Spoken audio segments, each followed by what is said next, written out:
La bourse du carbone, c'est effectivement un mécanisme de marché très intéressant qui a été mis en place suite au protocole de Kyoto. Donc, suite au protocole de Kyoto, les grandes entreprises européennes et les producteurs d'énergie se sont vus attribuer des quotas de droits à polluer, des quotas d'émissions de gaz carbonique,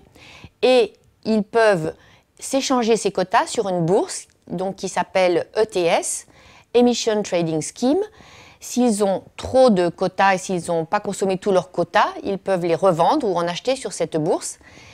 Et le gros avantage, c'est que cette bourse du carbone donc, a permis de transformer une contrainte en un bien qui s'échange sur la bourse et qui peut participer aux résultats de l'entreprise. Alors en 2008, par exemple, les quotas n'ont pas été suffisants. Les entreprises ont émis plus de CO2 qu'elles n'avaient de quotas, donc elles ont dû acheter des droits à polluer en dehors de la bourse ETS, ou alors elles ont pu participer à un mécanisme qui s'appelle le MDP, ce qui signifie Mécanisme de développement propre. Ce MDP consiste en fait est autorisé par Kyoto, donc les grandes entreprises qui n'ont pas assez de droits à polluer et qui ne souhaitent pas investir plus pour dépolluer leur activité, peuvent investir dans les pays du Sud,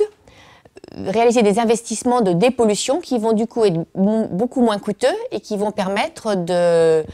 leur faire gagner beaucoup de droits à polluer, d'économiser, d'émettre moins de gaz de CO2, de gaz à effet de serre, et donc va leur permettre de leur augmenter leur quota de droits à polluer. Le gros avantage, c'est que le coût de la dépollution dans les pays du Sud, avec des économies beaucoup plus rudimentaires, est beaucoup moins important pour un même résultat.